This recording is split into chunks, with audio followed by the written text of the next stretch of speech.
Good afternoon. Inflation is actually immoral, and this is all so much worse than you ever even imagined. Look, you might find what the central bank, the Fed, does as annoying. Currency inflation might even severely debase your one and only quality of life, from the price you pay for housing and cars, and even to the quality of food that you eat. Yeah, chances are inflation has nearly poisoned the very food you've chosen to put inside your body today. Watch this until the end and learn how currency debasement has an astounding and debilitating immoral impact on you, society, and all the actors in an economy. Hi, I'm Keith Weinhold, Get Rich Education founder, best-selling author, Forbes Real Estate Council member, and longtime real estate investor. A honeymaker sells his jars of honey for $20. Then the Fed prints money like crazy and the money supply doubles. Well, now the honeymaker has three options. Keep selling honey for $20.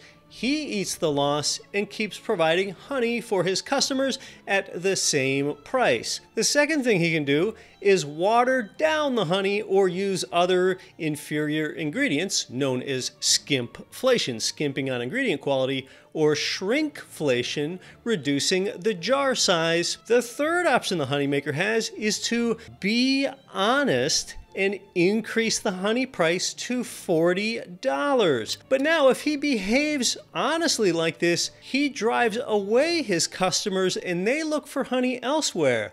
So then those that choose to water down the honey will outcompete the honest guy.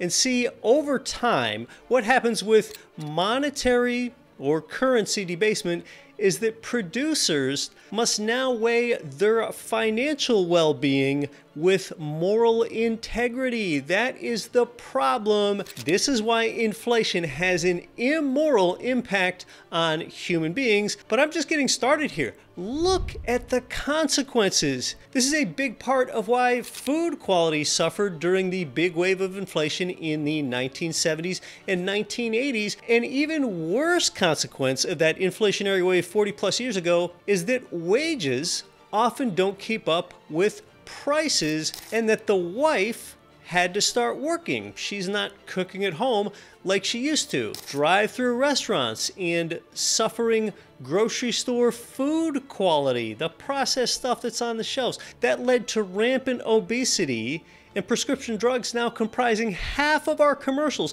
A society of more and more sick zombies, and incredibly, we've gotten used to this.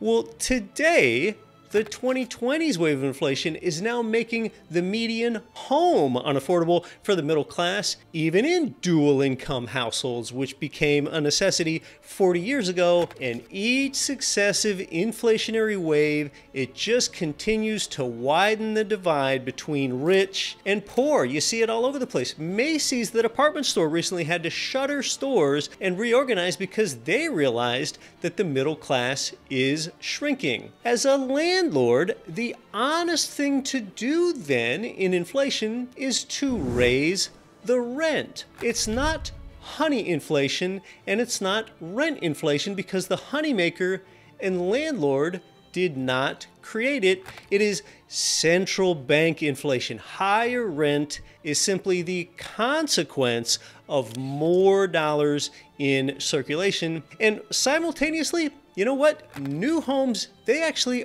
are experiencing shrinkflation. Take a look here at how the new build American home size has fallen about 14% in the past decade. Here, the blue bars. In fact, it fell 3% in just the last year. That's the fastest drop in a long time. New home shrinkflation by home builders to try to help with badly suffering affordability exacerbated by inflation. If landlords decide not to raise the rent, they can skimpflate on their tenants with a lot of different ways of doing that. With those higher property expenses that one has, one could delay maintenance on the unit, transfer the electric bill to the tenant, add a surcharge for storage locker use, fire the doorman, charging to park beneath the carport, or not replacing an old fridge. The bottom line is that inflation is not just an economic malady, it's an immoral force, and the ethical thing to do is not skimpflate, but instead to raise the rent. As we've now got the national debt barreling toward $35 trillion, it feels like dollars are losing all of their value. And yes, that is over 100K of debt per citizen and 260 to 270K of national debt per taxpayer. Now, I listened to two adult guys talking about rising prices back when they were kids. They thought that that meant that the economy is prosperous. Did you ever think that? I never thought that that's what that meant, even as a kid, and we sure know now that inflation is synonymous with the opposite of prosperity for most people. And inflation, it's not this law of nature. I mean, naturally, prices should go down, not up. If we're picking apples by hand and then a machine comes along that picks apples 100 times faster and you don't need to pay all these human harvesters anymore, well, the price of apples should plummet. Prices should go way down as we get better at producing things. And can you imagine if we didn't get better at producing things, then how much higher prices would be than they are now? Well, here, what's the easiest way for a government to pay for, say, a new $1 trillion infrastructure program? Just print $1 trillion out of thin air. That's what they always do. That's how this all begins. They're incentivized to quietly expand the money supply to pay for programs rather than tax you. That is the most politically expedient way, because people hate taxes. They don't like seeing a tax bill, but they never see an inflation bill. And oh, when they just inflate the money supply like this, they don't need your vote either. Just inflate. Just print $1 trillion. And that's immoral too, because when the government prints that other $1 trillion, they just diluted every single dollar that you're currently holding on to. Now, we've all gotten richer from our tech advancements in some ways, and at the same time, we are poorer because of our debased dollars. I mean, come on, by almost any standard, I'm richer than my grandfather, and you almost certainly are too. I mean, the iPhone in my pocket, oh, that would blow my grandpa away. But back in my grandfather's day, he could pay for both of his kids to go to college without loans. He could easily find a job in a factory. He bought a house and his wife didn't have to work. He supported his kids. Well, we've lost that largely due to inflation. And it's not just government inflation, government regulation has driven up the cost of doing business, hence why the prices are so high. Bitcoin breaks government's monopoly on money, so does gold. But as any longtime viewer knows here, you can profit from inflation with income property 3 ways at the same time with what I have coined as the inflation triple crown.